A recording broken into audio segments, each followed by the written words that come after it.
Les découvertes de gaz en Méditerranée, chance pour la paix ou nouvelle source de tension? Une conférence de J. Cole, La paix maintenant. Bonsoir. La soirée de ce soir est consacrée, en fait, pour une fois, à un aspect qu'on aborde rarement quand on veut parler du Proche-Orient. C'est un peu l'évolution de la géopolitique en partant de la géographie, cette fois-ci, non pas uniquement de la politique humaine. On va parler un peu plus des conséquences de la découverte ces 15 dernières années de gisements importants en Méditerranée orientale, face aux côtes d'Israël, côtes de Chypre, et également du Liban, de Gaza, etc. Donc pour cela, nous avons fait appel à trois intervenants qui vont chacun nous apporter un éclairage. D'abord, David Amsalem, qui est géopolitologue, a écrit un livre sur justement le conflit du Proche-Orient par rapport à la découverte de ces gisements de gaz et qui, par ailleurs, a un cabinet de conseil qui traite des problèmes d'énergie. Enfin, il se présentera plus tout à l'heure. Puis, en second, Nimrod Goren interviendra. Nimrod est le directeur de Midvim, qui est un think tank, comme on dit en bon français, sur les relations internationales au Moyen-Orient. J'ai eu l'occasion à plusieurs reprises de participer aux séminaires de Midvim qui sont toujours très intéressants. Et il a accepté, je le remercie, de participer ce soir à notre conférence. Et lui donnera le point de vue d'un Israélien sur ces évolutions qu'offrent ces découvertes et cette exploitation des gisements dans les relations qu'a Israël ou que pourrait avoir Israël avec ses voisins. Enfin, Mossi Raz interviendra en dernier. Il n'est pas là, il arrivera un peu plus tard. Lui, Mossi, est député du Meretz à la Knesset. Il fait partie de la commission à la Knesset de l'environnement, plus d'autres commissions par ailleurs, pour parler un peu des conséquences sur la société israélienne de ces découvertes de gaz, notamment sur les aspects économiques et aussi environnementaux. Voilà, j'en dirai pas plus pour ce soir et David Amsalem démarrera. À toi, David. Merci. Bonjour à tous. Merci beaucoup déjà pour l'invitation. Ce n'est pas simple, la technique. Je participe à beaucoup de webinaires. Je sais que c'est compliqué, donc bravo à vous. On m'a dit que j'avais 20 minutes pour vous présenter les principaux enjeux énergétiques et géopolitiques de la Méditerranée orientale. Donc, vous avez lu comme moi tous la présentation de cette conférence. Je vais essayer en quelques minutes, vraiment rapidement, de présenter, de fixer au moins géographiquement les enjeux. Donc, j'ai préparé quelques cartes. L'intitulé de notre discussion ce soir, ce sont donc les découvertes de gaz en Méditerranée. Est-ce une chance pour la paix ou une nouvelle source de tension? En réalité, on peut répondre tout de suite à la question, c'est un peu les deux. Et je vais essayer de vous expliquer comment et pourquoi. Alors d'abord, pour la Méditerranée, on va présenter, mais vraiment rapidement, les enjeux et enfin, le territoire géographique. Quand on parle de Méditerranée, en tout cas ce soir, on va surtout parler de la Méditerranée orientale. C'est un espace géographique, vous le voyez sur la carte, c'est ce qui est à l'intérieur de mon carré rouge. Donc, on voit que ça représente à peu près un tiers de toute la Méditerranée orientale. C'est un espace maritime qui est tout à fait intéressant, puisque comme comme le reste de la Méditerranée, il est bordé d'un certain nombre d'États qui sont d'ailleurs qui ont un certain nombre de rivalités entre eux. Donc, c'est ce qui explique aussi le niveau de tension très fort. Alors, pour le présenter rapidement, vous avez à peu près 1000 km de large entre mes deux bordures de carré, c'est-à-dire de mon carré rouge. Entre la Crète et les côtes d'Israël, vous avez à peu près 1000 km². Et quand vous allez du nord au sud, vous avez à peu près 600 km. Donc, on est sur quelque chose qui est un territoire assez rétréci, sur lequel vont être présents un certain nombre d'acteurs politiques, et pas des moindres. Il y a 8 États et 2 acteurs politiques non étatiques qui sont tout à fait importants. Donc, pour les 8 États, on va essayer de les présenter. On va faire le tour de la Méditerranée. Donc, on a d'abord la Grèce, on a la Turquie, on a la Syrie, le Liban, l'État d'Israël. Vous avez également l'Égypte et la Libye. Et enfin, on ne l'oublie pas, vous avez l'île de Chypre, donc la République de Chypre Sud, qui se trouve sur une partie de l'île de Chypre, donc sur mon territoire. En principe, vous voyez ma souris, ça se situe ici. Donc, 8 États reconnus et 2 acteurs politiques non reconnus, mais qui ont une très grande importance, notamment dans les conflits gaziers, enfin, dans les conflits en général et gaziers en particulier. Vous avez les territoires palestiniens, les Palestiniens, qui ne sont pas reconnus comme un État. La Palestine n'est pas reconnue comme un État par la plupart des pays du monde. Et vous avez également la République turque de Chypre Nord. Donc, c'est un acteur politique tout à fait important. Il s'estime souverain sur toute la partie septentrionale, donc la partie nord de l'île de Chypre, et il est en concurrence avec le gouvernement de Chypre Sud pour la souveraineté de ce territoire.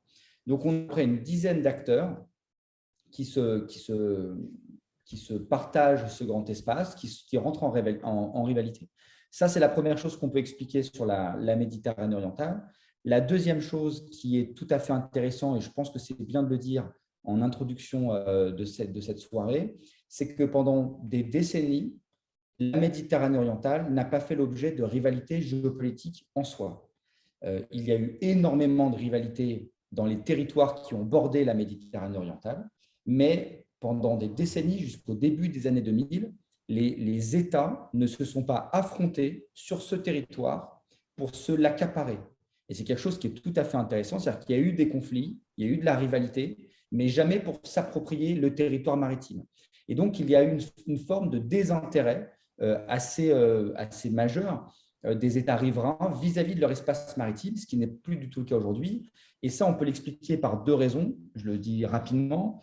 D'une part, c'est parce que les États et les acteurs politiques se sont préoccupés pendant très longtemps et encore aujourd'hui sur les enjeux terrestres. On le sait bien, le conflit israélo-arabe, puis le conflit israélo-palestinien, la guerre civile au Liban, la division de l'île de Chypre dans les années 70. Tout ça, ce sont des conflits terrestres qui ont mobilisé énormément de ressources. Et donc, il y a un désintérêt naturel pour l'espace maritime. Et la deuxième raison qui explique le désintérêt mais général de la Méditerranée orientale par les États riverains, c'est l'absence de ressources énergétiques et d'hydrocarbures sous le plateau continental. Ça, c'est quelque chose qui est quand même assez amusant à rappeler, puisqu'aujourd'hui, on sait très bien que c'est l'enjeu.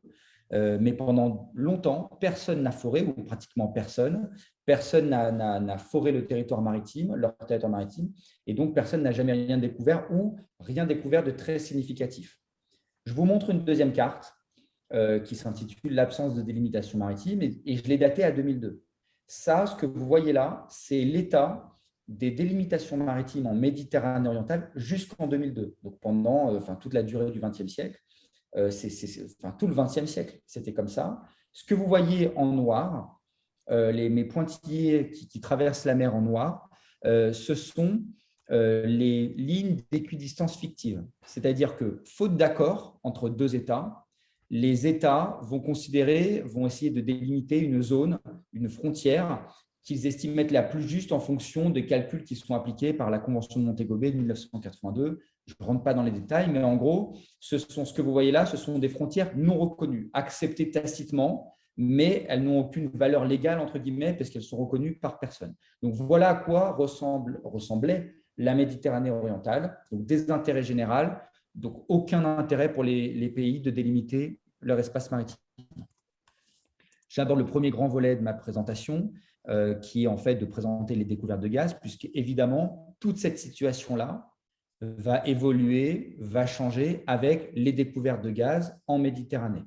Alors, j'ai prévu de faire ça simple pour laisser le temps aux questions et aux autres intervenants. J'ai résumé ça en 2 slides. La première, c'est une présentation quantitative des différentes découvertes qui ont été faites entre le début des années 2000 et aujourd'hui, c'est-à-dire ces 20 dernières années. Retenez quelques petites choses néanmoins. On peut couper cette période de 20 ans en 2 parties. La première décennie, qui va de 2000 à 2009-2010, et la deuxième décennie, qui va de 2009-2010 à 2020. Dans cette première décennie, vous avez eu quelques petites découvertes de gaz. 2 principales. Gaza Marine, en 2000, qui se trouve à quelques kilomètres des côtes de la bande de Gaza et avec un volume estimé à 40 milliards de mètres cubes. Et quelques mois plus tard, vous avez un deuxième gisement, cette fois qui se situe dans les eaux israéliennes, à quelques kilomètres des côtes israéliennes, Maribé. Il ne figure pas là dans mon tableau, mais on est à peu près sur les mêmes volumes et les mêmes quantités.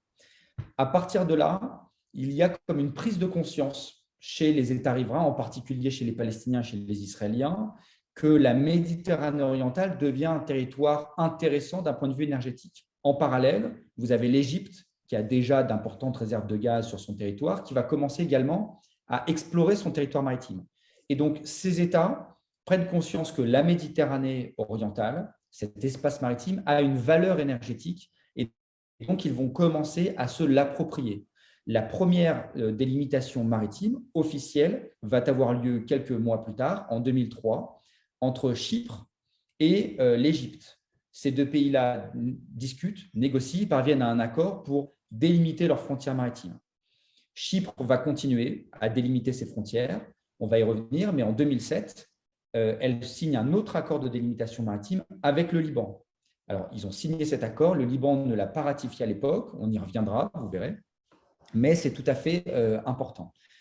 Ça, la première décennie s'achève ainsi, et elle s'ouvre avec la découverte du gisement Tamar en janvier 2009. Le gisement Tamar, vous le voyez sur le tableau, on est dans des proportions en termes de volume et de quantité d'énergie bien plus considérables. On découvre 300, aujourd'hui on estime que c'est plus de 300 milliards de mètres cubes de gaz. Pour vous donner, parce qu'il y a beaucoup de chiffres, pour vous donner simplement un point de comparaison, à l'époque, l'État d'Israël consomme à peu près 5 à 6 milliards de mètres cubes de gaz, 5 à 6. Et Tamar en renfermerait un plus de 300. Donc vous voyez que ça change considérablement les perspectives pour l'État d'Israël, mais même pour toute la région. La question de l'exportation, des partenariats, du raccordement, du réseau pour essayer de vendre le gaz israélien à tous les partenaires, déjà, toutes ces questions-là sont en gestation. Et évidemment, ces découvertes ne s'arrêtent pas. Vous avez Léviathan l'année suivante, en 2010, avec un volume de gaz 2 fois plus important. Et puis, vous avez Chypre, qui fait une découverte importante en 2011, avec le gisement Aphrodite, 140 milliards. Les Israéliens continuent à faire d'autres découvertes, donc Tanin, Karish. L'Égypte va en faire une autre très importante, c'est le gisement Zohr en 2015. C'est un méga gisement de gaz, 850 milliards de mètres cubes de gaz.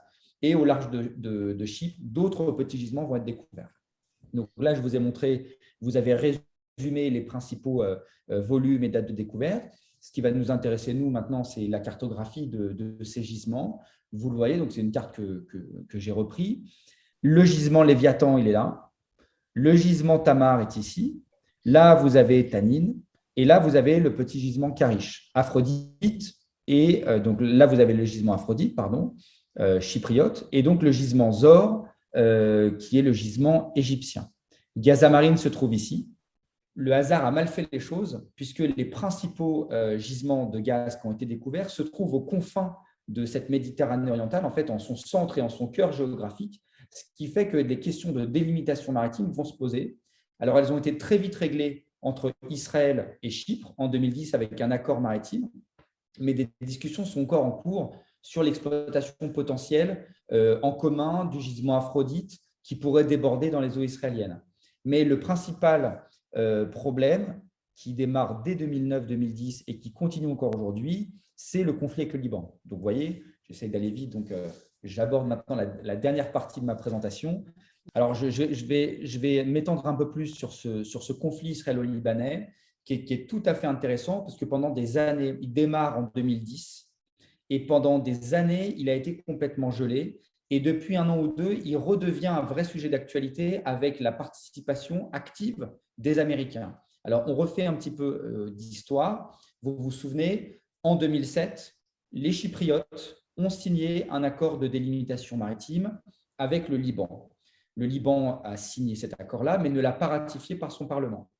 Le point d'arrêt, c'est-à-dire qu'à un moment, ils ont tracé une droite pour délimiter les deux espaces maritimes, et pour arrêter cette droite, c'est-à-dire pour définir de fait, de facto, le début de la zone économique israélienne, de la frontière maritime israélienne, ils ont défini un point que vous voyez sur la carte, qui est en fait le point numéro 1. Et donc ça, c'est l'accord qui a été trouvé en 2007. Quand les Israéliens commencent à découvrir des gisements de gaz, en 2009 et en 2010, les Libanais changent de stratégie et décident de déposer à l'ONU leurs frontières maritimes. Et là, il y a une énorme surprise côté israélien, c'est que lorsqu'ils déposent leurs frontières, ils changent le point le plus au sud de leurs frontières. Donc, en fait, ce n'est plus pour eux le point 1, le point de 2007, mais ce sera désormais le point numéro 23. Et donc, ils ont baissé comme ça de quelques kilomètres plus au sud sur leur tracé maritime. Mais vous voyez que ces quelques kilomètres qui passent du point 1 au point 23 va créer en mer un espace maritime, c'est mon fameux triangle rouge sur la carte, de 860 km² qui devient une zone disputée, c'est-à-dire revendiquée par les Libanais et par les Israéliens. Et donc, c'est la situation en 2009, en 2010 et 2011. Les Israéliens montent au créneau, défendent. Il y a aussi des menaces de la part du Hezbollah libanais. Il y a une remilitarisation de la part d'Israël de cette zone-là. Donc, il y a une montée en tension qui se fait, puisque les Israéliens, en fait, sont ennuyés parce que déjà, ça empêche l'exploration de cette zone maritime, d'une part, et d'autre part, ça gèle également l'exploration de potentiels gisements qui se trouvera à côté. Et regardez, le gisement Karish se trouve à proximité, mais il n'est pas impossible qu'en forant dans le plateau continental israélien qui se trouve dans la partie israélienne, il est tout à fait possible que la poche de gaz sous le plateau continental s'étende jusqu'à la frontière et dépasse la frontière libanaise pour se situer en territoire libanais. Et donc, il y a une crainte des Libanais que leur gaz, qu'une partie du gaz qu'exploitent les Israéliens leur soit volée, pour reprendre leur terminologie. Et donc, la situation est complètement bloquée. Les Américains, déjà, se sont impliqués pour résoudre ce conflit-là et ils ont envoyé un diplomate qui s'appelle le diplomate Hof, il me semble, qui a proposé en 2014 une ligne. Vous le voyez, c'est le point H du nom l'initiale de notre diplomate américain. Il a proposé de séparer cette zone contestée en donnant 55% de la zone aux Libanais et 45% de la zone aux Israéliens. Donc, vous le voyez, 490 km² aux Libanais, donc de 1 à H, et de H à 23, ce sera aux Israéliens. Les Israéliens n'étaient pas particulièrement contre, en fait, même s'ils étaient a priori, ils ont perdu une partie de leurs revendications, mais ce sont les Libanais qui se sont opposés à ça dès le départ, en expliquant qu'ils ne voulaient pas transiger avec leur souveraineté.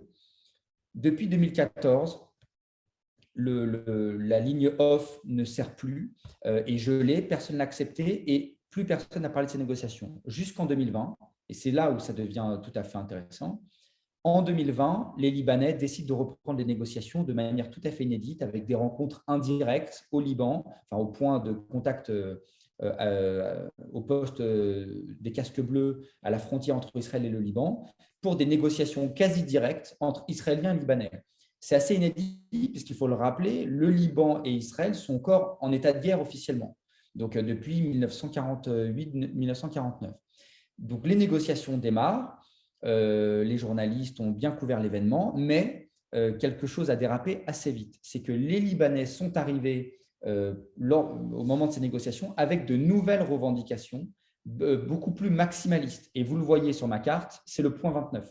Et ça, c'est quelque chose qui est tout à fait intéressant, c'est-à-dire que désormais, les Libanais ont musclé leur rapport juridique, enfin ils estiment qu'ils l'ont musclé, et ils s'estiment en droit de revendiquer 1430 km² supplémentaires en zone israélienne pour les Israéliens.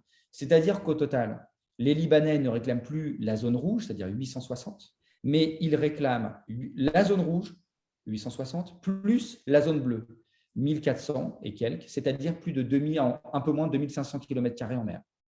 Évidemment, pour les Israéliens, ce n'était pas entendable. Ils ont arrêté les négociations. Alors, ils les ont suspendues, elles ne se sont pas coupées complètement. Et donc, du coup, toute l'année 2021 a été gelée. Il y a eu d'autres discussions, d'autres négociations. Et à partir de là, la situation est bloquée. Sauf que, vous le savez peut-être, mais on pourra en reparler, les Libanais sont dans une crise économique et politique extrêmement grave.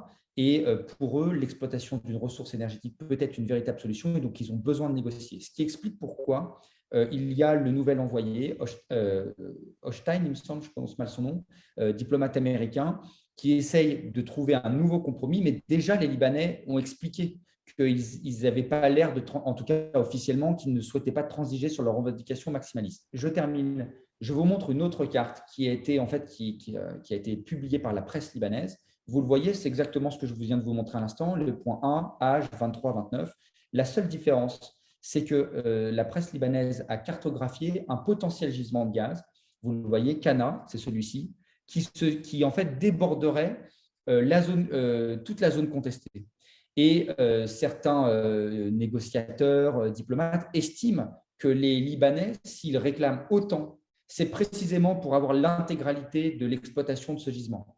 Donc, on est là véritablement dans une partie de poker où, en fait, chacun essaie de réclamer le plus pour peut-être, à terme, avoir à minima les gisements. Donc, les Libanais peut-être exploiter intégralement Cana sans que les Israéliens leur demandent des comptes là-dessus, et en échange, les Libanais laisseraient l'exploitation totale du gisement Karish que vous voyez en dessous aux Israéliens sans rien demander. Voilà. Donc là, moi, j'en ai terminé. J'espère pas avoir trop débordé. Merci beaucoup. Après cette présentation géographique, je passe la parole à Nimrod Goren. Thank you and good evening. And thank you, David, for the presentation, David, for the invitation. Je suis très content d'être ici. J'apprécie beaucoup l'implication de nos amis pour que à la fois vous intéressez à la paix, mais en général à ce qui se passe. Je vais essayer de faire un lien entre les développements géopolitiques et le conflit israélo-palestinien. Je commence par commenter un peu le titre. C'est très intéressant comme on présente cette question. Par exemple, nous parlons de gaz. David a très bien présenté les choses, mais comme la région évolue, on parle moins du gaz et plus de l'énergie. On parle des énergies renouvelables, le gaz naturel, mais on parle de coopération énergétique dans la Méditerranée.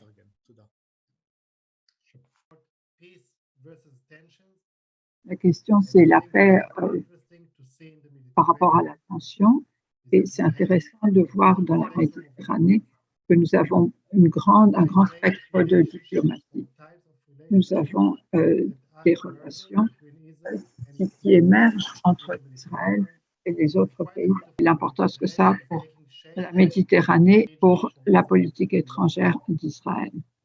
C'est une région où Israël peut participer à des processus et Israël est plus accepté que dans le reste du Proche-Orient. Elle construit des alliances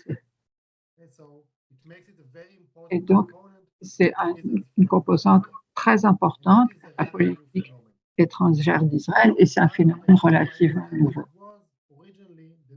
Une raison pour laquelle ça se passe, c'est le gaz naturel. The natural gas discoveries were a narrative that enabled diplomacy to take Le gaz naturel permet la diplomatie. C'est un peu une narrative. Parfois, ça a été un peu exagéré. Les ministres israéliens et d'autres officiels des autres pays leur ont donné beaucoup d'importance et parce qu'en même temps, ça a permis d'autres processus diplomatiques. Ça a commencé par une alliance entre Israël et la Grèce et Chypre, deux pays qui sont membres de l'Union européenne. C'était d'abord dans le cadre de valeurs communes, pendant que Israël, sous Netanyahou, faisait une alliance avec Orban, mais avec les États grecs, c'était une question de démocratie et de avoir le bénéfice maximum du gaz naturel. Une relation qui a commencé par des relations économiques est devenue une alliance politique. Des rencontres fréquentes entre les chefs d'État, différentes sortes de coopération sur plusieurs dossiers, la sécurité, l'environnement, etc. Beaucoup de sujets de coopération. Il a créé une relation très solide, même quand l'idée originale de prendre du gaz israélien par un pipeline vers l'Europe, même quand cette idée a été abandonnée, la relation et les relations étaient suffisamment solides pour qu'on continue, même si le gaz naturel, du coup, a joué un rôle moins important. Donc, le gaz naturel a rapproché Israël, la Grèce et Chypre.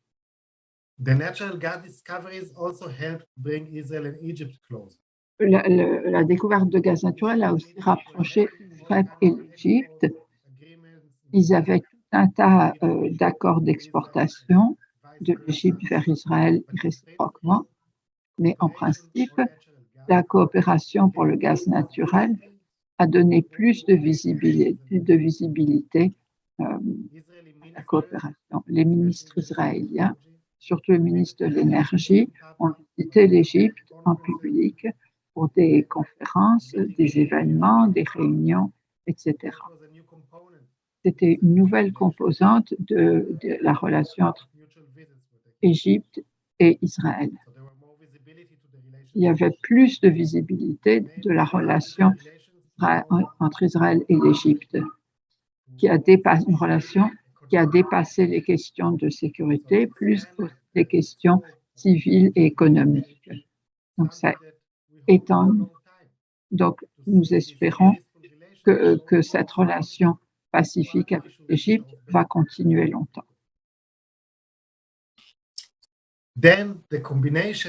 Ensuite, la combinaison de l'alliance avec la Grèce et l'Égypte et la relation avec l'Égypte, ça a permis une nouvelle dynamique locale qui s'appelle l'Alliance quelque chose de Méditerranée orientale. Et donc, Israël et l'autorité palestinienne participent de manière égale avec l'Égypte, Jordanie, Chypre, l'Italie, plus tard la France, l'Union européenne et un observateur. C'est une nouvelle institution pour donc ça crée un nouveau mécanisme qui permet aussi des relations diplomatiques. Et donc ça, c'est pour 3 ans. Pas tous les pays de la Méditerranée orientale en font partie, pas le Liban. Peut-être que ça va changer. La Turquie n'est pas invitée par la Grèce et Chypre. Donc pas tous les pays n'en font partie. Mais ça a créé pour Israël une plateforme unique où Israël est avec les Palestiniens, les pays arabes, les pays européens. Après les accords Abraham, les Émirats arabes unis a essayé de faire partie de ce cadre. Ils essayent de devenir un observateur dans cette alliance pour le gaz. C'est bloqué par l'autorité palestinienne à cause des tensions entre l'autorité palestinienne et les Émirats arabes unis après les accords de normalisation. Mais mais les Émirats arabes unis ont été invités à une réunion entre les ministres des Affaires étrangères d'Israël, de Chypre, etc. Donc, cette nouvelle alliance dépasse la Méditerranée orientale. Et elle permet à Israël d'utiliser la découverte de gaz naturel pour faire de la diplomatie. Ensuite, il y a la Jordanie, qui fait aussi partie de ce bloc de Méditerranée orientale. Israël avait des relations problématiques avec la Jordanie. Le roi de Jordanie n'aime pas Netanyahou. Mais quand un nouvel gouvernement est venu, les relations avec la Jordanie se sont améliorées et incluent une composante d'exportation de gaz naturel. Mais il y a eu un accord entre Israël et la Jordanie et les Émirats arabes unis pour l'électricité, l'eau et le gaz naturel.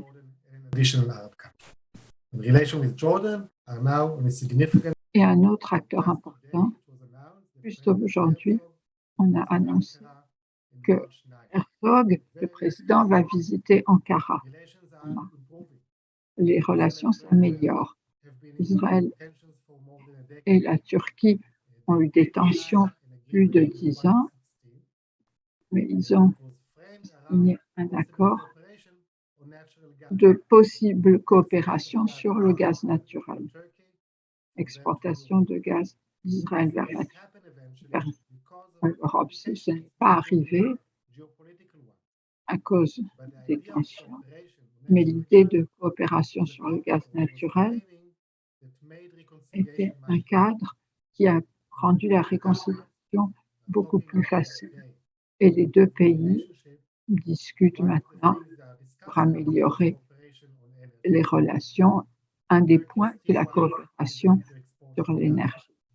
La Turquie veut encore qu'Israël exporte du gaz par la Turquie. Ce n'est pas très intéressant parce qu'il y a d'autres alliés.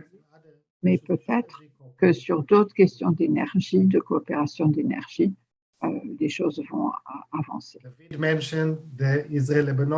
David a parlé de la question Israël et le Liban. C'est très intéressant. Il y a des immenses découvertes de gaz naturel.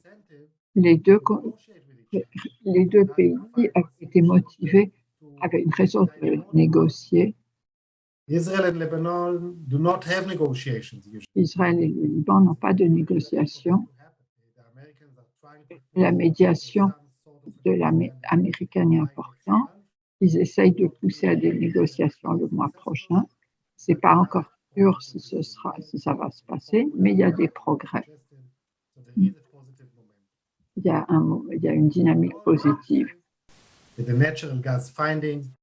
En gros, on peut dire que la découverte de gaz naturel crée une dynamique positive et qui se développe au-delà du gaz naturel. Ça devient évident dans d'autres relations dans la région, par exemple avec l'Union européenne.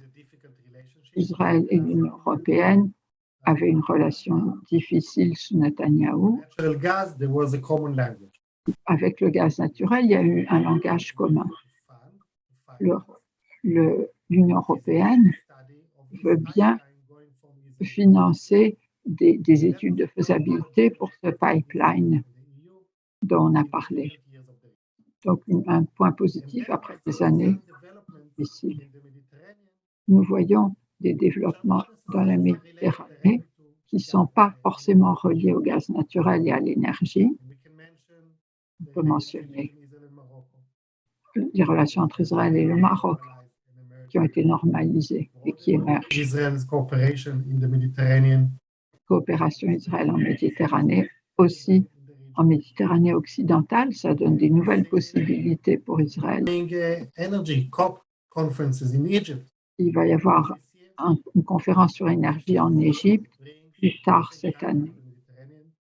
pour amener différents pays de la Méditerranée pour discuter.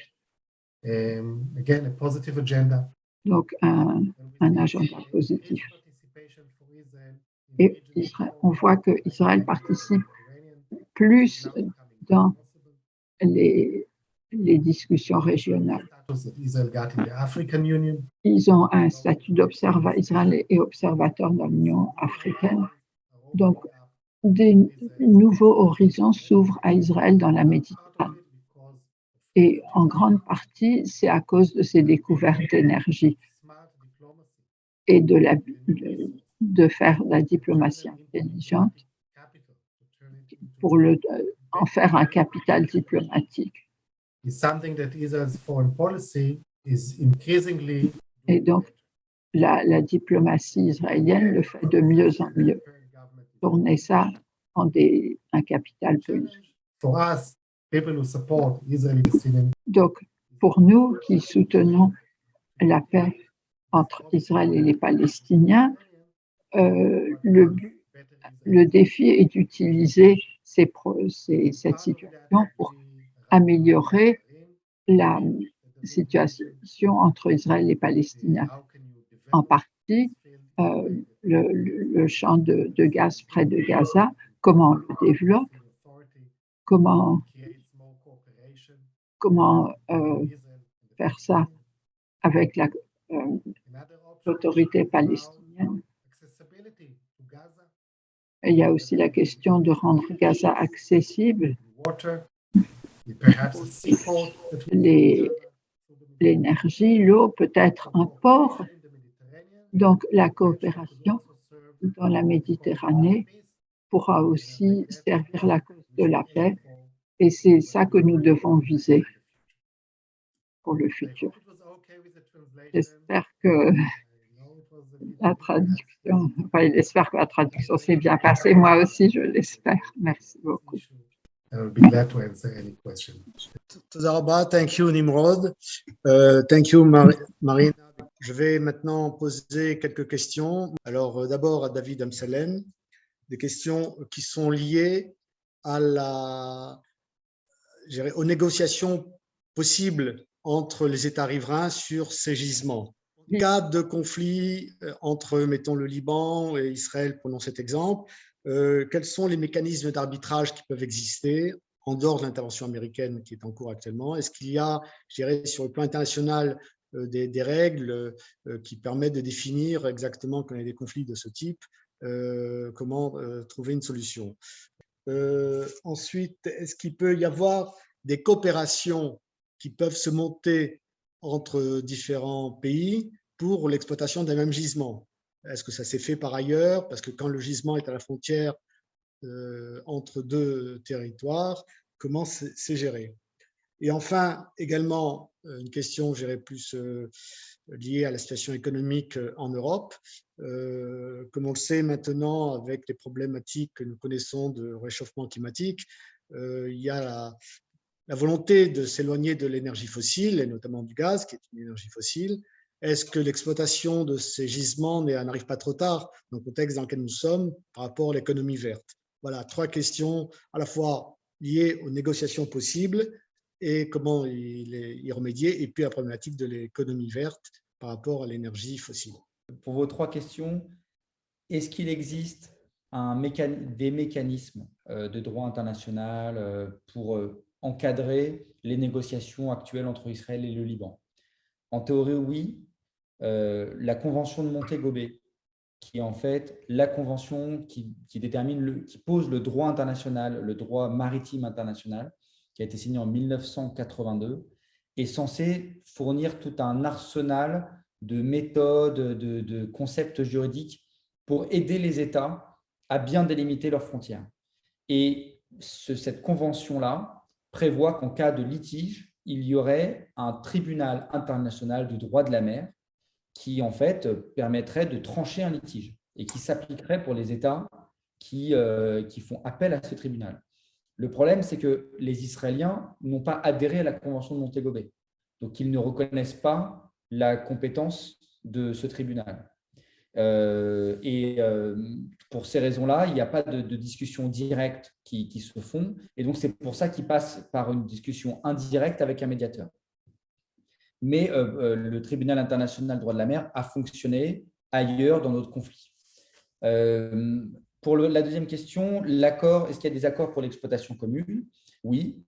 On va prendre un exemple très simple, le plus emblématique. Le plus grand gisement de gaz au monde est exploité par l'Iran et le Qatar. Enfin, le Qatar exploite le plus grand gisement de gaz du monde, mais ce gisement-là est tellement gigantesque qu'il déborde sur les eaux iraniennes. Et en fait, il y a des accords entre l'Iran et le Qatar pour se répartir des volumes d'exploitation.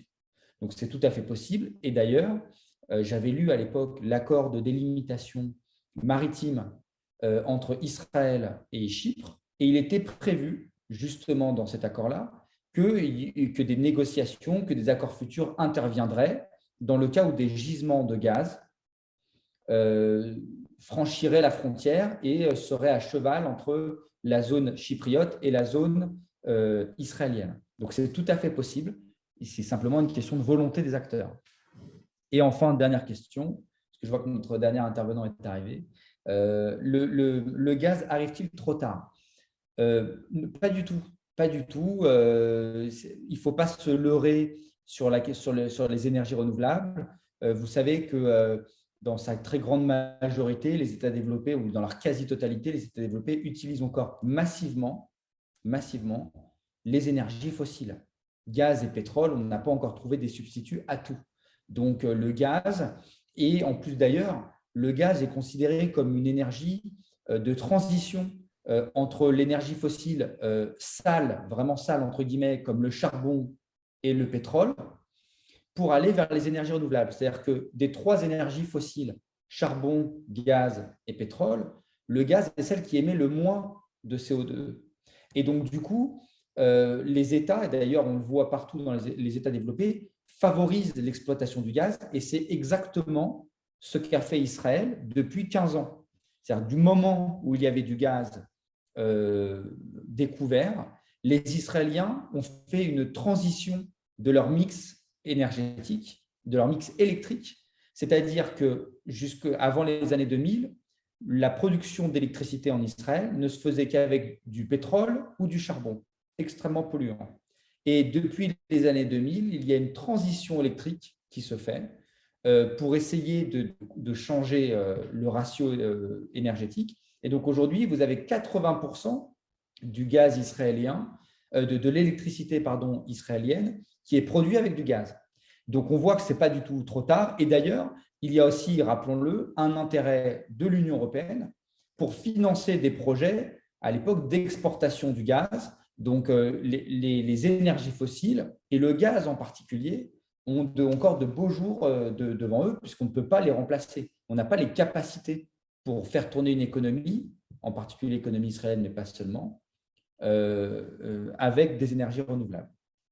Il y a encore d'autres questions qui sont relatives à la situation régionale. Alors, pour toi, David, sur les concurrences possibles avec les découvertes, je crois, importantes qu'on a eues en Iran, enfin dans les eaux territoriales iraniennes, et puis est-ce que le Liban a les moyens techniques et financiers pour exploiter ces gisements découverts? Alors, je réponds d'abord par la deuxième question. Le Liban a les moyens techniques et financiers puisqu'il sous-traite, comme les Israéliens, comme la plupart des États, l'exploration et l'exploitation à des compagnies privées qui ont les capacités techniques d'exploiter. Actuellement, vous avez un consortium de compagnies étrangères qui a eu les droits d'exploration dans les eaux maritimes libanaises. Et dans ce consortium, il y a Total, l'entreprise française Total. Donc, évidemment que Total, il y a le russe Novatek, il y a d'autres entreprises comme ça, il y a l'italien Eni aussi qui s'intéresse à ça. Vous avez des compagnies, des majors, comme on les appelle, des très grands acteurs industriels de l'énergie qui ont les capacités de le faire. Donc là-dessus, évidemment, il n'y aura aucune difficulté pour le Liban. Sur la première question, sur la découverte de gaz en Iran, alors, peut-être c'est une erreur. Si c'est l'Iran, il fait partie des top 3 pays qui disposent des plus grandes réserves de gaz naturel au monde. avec le Qatar et la Russie.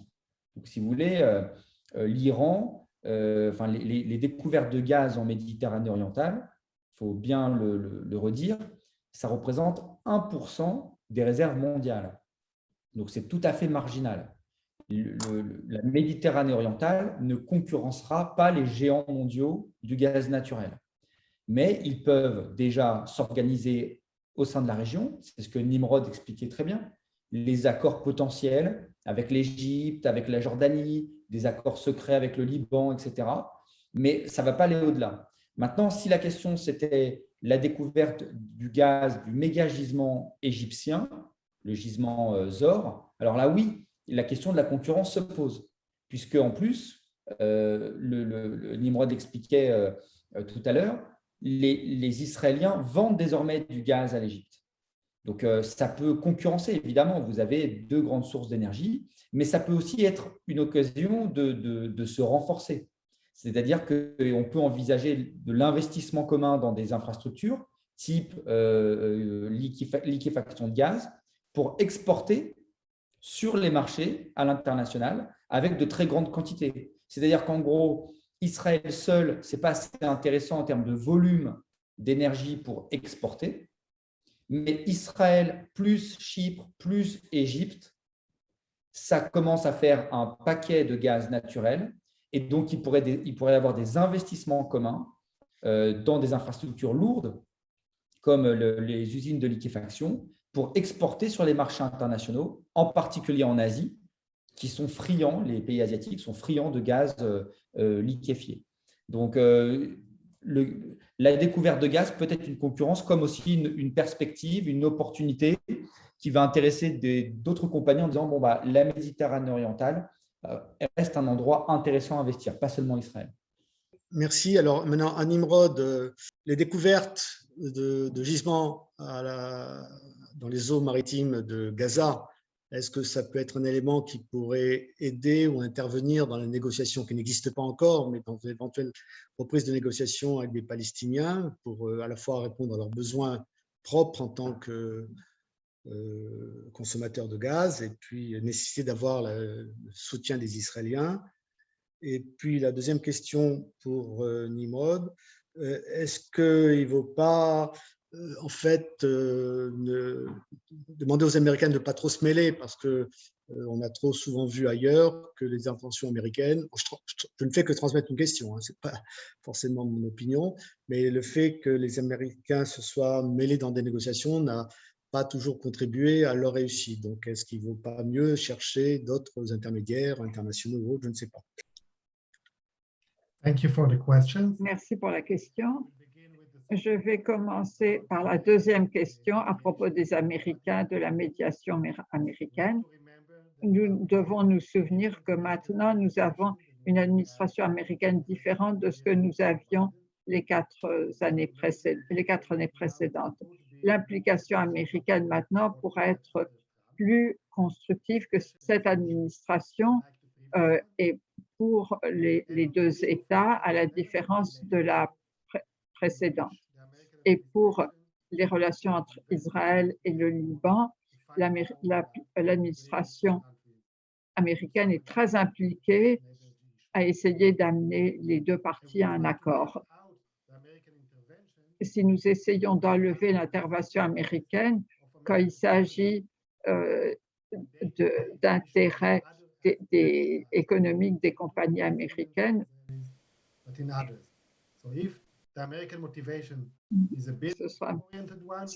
alors là, c'est un problème. Si les intérêts américains sont des intérêts d'affaires, là, on pourrait s'en passer. Mais si c'est la diplomatie, là, c'est positif. Ça ne veut pas dire que d'autres efforts multilatérales avec l'Europe, les organisations internationales ne peuvent pas aussi nous aider. Nous voyons avec les Palestiniens que nous n'avons pas assez d'interventions effectives par les acteurs européens et nous voulons en voir plus. Ceci est lié à la première question avec Gaza. Comme je l'ai dit, le champ de Gaza, le champ de gaz de Gaza est une ressource qui pourra être utilisée pour de meilleures relations entre Israël et les Palestiniens, directement entre Israël et les Palestiniens ou dans le forum de gaz de la Méditerranée orientale, dont les deux sont membres. Ça devrait être une manière d'amener les pays arabes et Israël de donner du pouvoir à l'autorité palestinienne et améliorer la vie des gens de Gaza. Il y a donc un potentiel et il faut qu'on l'exploite dans le contexte de négociations pour deux États. Ça ne doit pas juste être comme un bandage pour améliorer la situation économique des gens de Gaza. Mossi est député Meretz à la Knesset, il est membre de la commission sur l'environnement et c'est à ce titre que je vais proposer d'intervenir ce soir pour parler des conséquences pour Israël de ces découvertes, à la fois sur le plan économique et environnemental. So, bonsoir, good evening for everybody. I'm a little bit new to this issue. Je suis assez nouveau dans cette question, mais les derniers 7 mois, je suis le chef de la commission de la Knesset qui surveille For the citizens of Israel, I of course explain something about. We discovered the gas in le gaz pour les citoyens israéliens. Comme Mediterranean close to Israel. quand nous avons découvert le gaz dans la Méditerranée près d'Israël, The accurate that it is 1% more or less. c'est 1% des ressources du monde en Israël. Nous avons commencé une discussion. Qu'allons-nous faire avec ce gaz? Voilà. Normalement, nous achetions le gaz il y a 10 ans. Qu'allons-nous faire de l'argent? Les questions plus importantes sont arrivées plus tard. Quand je dis plus important, when I talk about more important questions, I mean to what je veux dire quelle est notre stratégie, quelle est notre politique énergétique. Pour parler d'acheter, the government by Prime Minister Netanyahu, by then he was the Prime Minister. Netanyahu était Premier ministre. Quand ça a été découvert, il a commencé à parler de milliards de shekels that are going to be transferred qui seront transférés aux Israéliens grâce à cette découverte. Maintenant, nous savons que les nombres sont élevés, mais bien plus faibles quand même que les nombres dont Netanyahu a parlé, les sommes dont Netanyahu a parlé. Et puis est venue la question, qu'allons-nous faire de cet argent? Il y a eu un comité. Is 60%, so they actually said we have a tax for every company in Israel, like 25%. Voilà. Donc, il y a un impôt sur les compagnies de 35%. That will be what we call for the future of the Israelis. Et donc, le reste de l'argent sera pour le futur des Israéliens. Donc, il y a eu un fonds. Actually, the decision was to create a fund. La décision a été de créer un fonds qui sera pour le futur, l'avenir des Israéliens. Ce fonds peut investir de l'argent en dehors d'Israël parce qu'ils s'attendaient à tant d'argent que ce serait trop dangereux de l'investir dans l'économie israélienne. En fait, maintenant, il n'y a pas de fonds parce que la décision a été que le fonds serait ouvert seulement quand on a 1 milliard de shekels dans le fonds. Et il n'y a pas 1 milliard de shekels dans le fonds. Juste pour vous illustrer, la dernière année, le revenu du gouvernement israélien des impôts était 300 milliards de shekels. Et il n'y avait pas un seul milliard qui venait du gaz. Donc, on comprend maintenant qu'il y a eu beaucoup de paroles sur le fait qu'on allait être très riche. On a parlé, on l'appelait le fonds riche, mais en fait, c'est pas, pour le moment, c'est pas arrivé.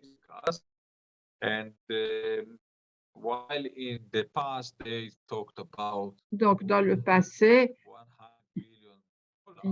il parlait de 100 milliards. Et maintenant,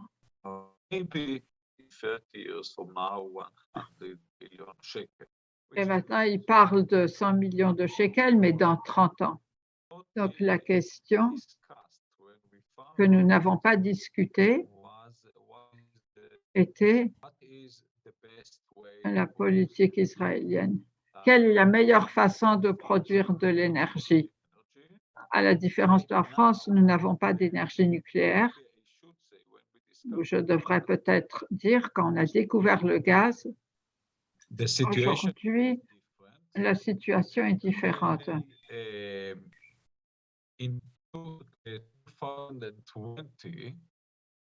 En 2020, Israël a produit 6%, seulement 6% d'énergie renouvelable. Mais le gouvernement avait décidé que ce serait 10%. Et en fait, c'était que 6%. 26% venaient du charbon et 67% venaient du gaz.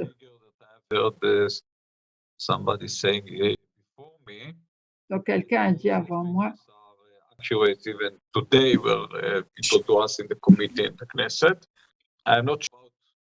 ce sont des chiffres qu'on a dans le comité de la Knesset. 2021, je ne suis pas sûre, peut-être que ce sera 8% de l'énergie renouvelable.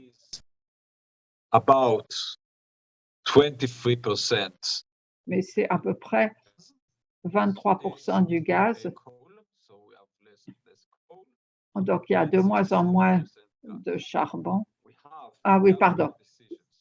67% de gaz et moins de charbon.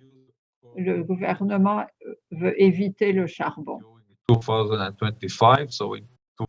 En 2025, il n'y aura plus de charbon et qu'en 2026, nous n'utiliserons plus de charbon. Deuxième décision, atteindre 30% d'énergie renouvelable en 2030.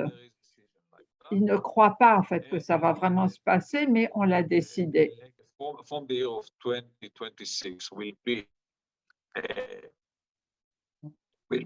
electric, and from 2030 every new car, even donc, voilà, donc en 2026, il y aura des voitures électriques. Donc, les années suivantes, les années qui viennent, Israël va utiliser plus de gaz et plus d'énergie renouvelable. There is a lot of discussion. Il y a beaucoup de discussions à propos de l'exportation. Maintenant, Israël exporte du gaz seulement à la Jordanie et à l'Égypte. La décision est que l'exportation ne se fera que pour les pays voisins. D'ailleurs, aussi la Palestine, seulement pour les pays voisins, Jordanie, Égypte, Palestine. Pas plus que ça.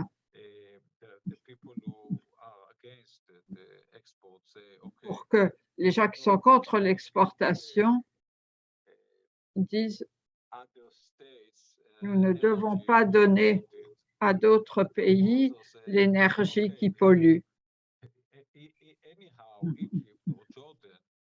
Mais ils disent, de toute façon, l'Égypte et la Jordanie, toute leur énergie pollue.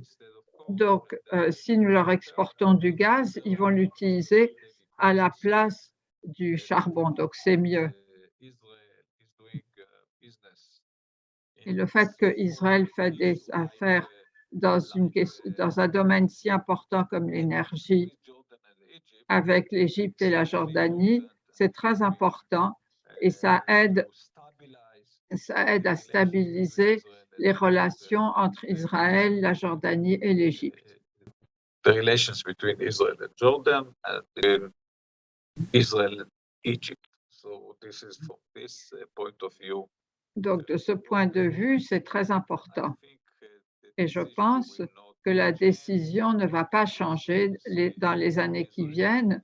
Dans les années qui viennent, nous allons voir Israël exporter de plus en plus de gaz juste à ses pays voisins, mais sans permission à la compagnie de gaz d'exporter à la Turquie, à la Grèce ou à d'autres pays auxquels il souhaiterait exporter. Mais de nouveau, les décisions peuvent changer dans le futur. Le fait que maintenant nous voulons passer de plus en plus aux énergies renouvelables, ça aide aussi à stabiliser les relations entre Israël et la Jordanie et à créer des coopérations entre les deux pays. Par exemple, il y a un accord qui a été signé il y a quelques mois, d'après lequel Israël va fournir de l'eau à la Jordanie. En fait, Israël fournit de l'eau à la Jordanie depuis l'accord de paix en 1994, mais d'après ce nouvel accord, Israël va fournir plus d'eau à la Jordanie.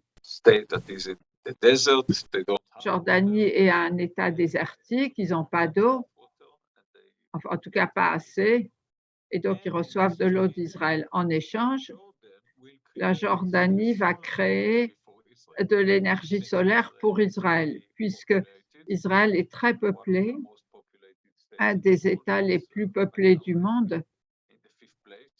C'est le 5e État plus peuplé au monde. Et donc, comme la Jordanie n'est pas si peuplée, et ils ont beaucoup de...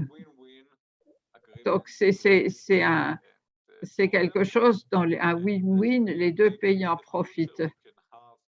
Et nous espérons que dans le futur, nous pourrons avoir de plus en plus d'accords comme ça avec l'Égypte et avec la Palestine. Si je prends la Palestine dans les frontières de 1967, c'est plus peuplé qu'Israël. Pas plus de gens, mais plus peuplé au kilomètre carré. Donc, ils ne vont pas avoir beaucoup de place pour créer de l'énergie solaire comme Israël. Voilà, ils ont besoin de construire des routes, des bâtiments, donc il n'y a pas de place pour l'énergie solaire. Donc, c'est plus ou moins ce que je voulais dire. Bien sûr, s'il y a des questions, je serai ravie d'y répondre. Okay. Bien, merci, Mossi, Todaraba, Mossi. Maintenant, on passe aux questions qui te sont posées. Alors, il y a une première question qui est relative au coût de la vie en Israël suite à ces découvertes et à l'exploitation de ces gisements de gaz. Est-ce que cela a joué sur le cours mettons, de l'essence à la pompe quand on veut faire son plein ou l'énergie pour avoir l'électricité?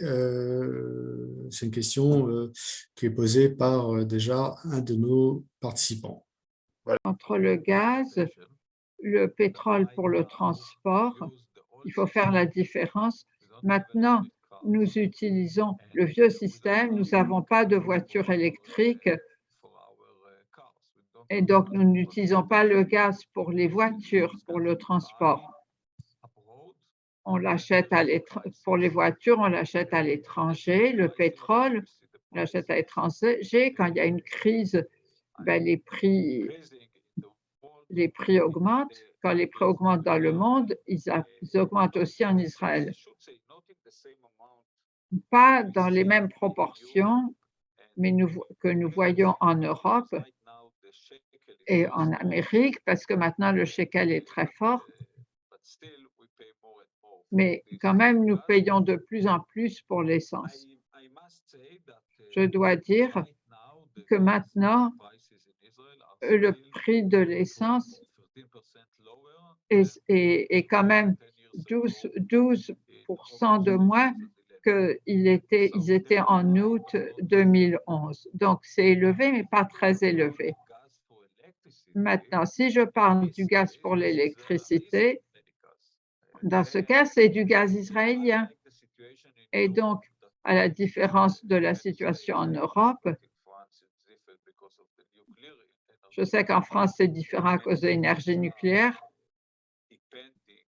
Beaucoup de pays dépendent du gaz russe. Nous avons tout le gaz qui vient du gaz israélien dans des contrats à long terme. Donc, même quand le prix du gaz en Europe est $1, et maintenant c'est $50, ça ne change rien pour le gaz israélien. Et ça ne va rien changer pour plusieurs années. Et autre chose, puisque Israël n'a pas le droit de vendre du gaz en Europe et d'acheter du gaz en Europe, ce n'est pas le même marché. C'est comme on dit en anglais, des pommes et des oranges. On utilise le même mot gaz, mais il s'agit de choses complètement différentes. Ce n'est pas le même marché. Puisqu'il n'y a pas d'exportation d'Israël en Europe, il n'y a pas d'importation d'Europe en Israël. Donc, nous ne dépendons pas de ce qui arrive en Europe. Et beaucoup de gens ici disent, voyez, nous ne pouvons pas faire confiance aux autres gens. C'est une question d'économie. Nous payons en gros le même prix que nous payons il y a 1 ou 2 ans et ce sera le même prix que nous payerons l'année prochaine. J'espère que j'ai répondu à la question. Une question sur le changement climatique. Est-ce que Tamar Zandberg, qui a proposé à la Knesset une loi pour ce changement climatique, est-ce que ça va avoir un impact sur l'environnement? Est-ce qu'il y a des coopérations possibles entre Israël et l'Égypte? Parce qu'ils ont des gisements de gaz séparés, des réserves de potentiel. Okay, so I have asked 2 questions. The first of them is about what we call the climate change. Donc, la première question, la loi sur le changement climatique que Tamar Zandberg avait promis d'amener à la Knesset, et nous espérons que dans les mois qui viennent, elle va passer. C'est une loi compliquée parce que Actually, we need to decide about targets. Nous devons décider des buts pour l'énergie renouvelable, un but chaque année, et de taxer le carbone. Peut-être c'est ça le problème. Maintenant, tout le monde en Israël et dans le monde parle d'inflation, About the high prices of parle du prix élevé de l'énergie. Looking for the right. Donc, nous cherchons quel sera le bon moment pour proposer cette loi. Je suis presque sûre que ça viendra au débat à la Knesset dans les mois qui viennent. La deuxième question sur la coopération entre Israël et l'Égypte, je pense que j'ai déjà répondu, mais de toute façon, je dirais de nouveau que Israël exporte de l'énergie et du gaz vers l'Égypte. Et donc, ça fait du bien. Israël exporte aussi du gaz à la Jordanie. Ça fait du bien en relation avec ces pays, avec ces deux pays. Et nous espérons avoir de plus en plus de coopération, pas seulement du gaz, de l'eau, et de coopérer dans nos efforts pour combattre le changement climatique. Maintenant, je pense aujourd'hui et hier, le ministre israélien de l'énergie est maintenant au Caire à un sommet sur l'énergie dans la région ou dans le monde, je ne suis pas sûre, mais elle a rencontré le président et donc on parle tout le temps de coopération. Bien, bon, ben merci. Merci d'abord à Marina qui a fait un travail très difficile de traduire simultanément pour toute cette conférence. Merci à nos trois invités, David Amsalem, Nimrod Goren et Mossi Raz d'y avoir participé. Je crois que c'était très enrichissant pour tout le monde et vous serez prévenus, chers participants, pour l'organisation de notre prochaine conférence. À bientôt.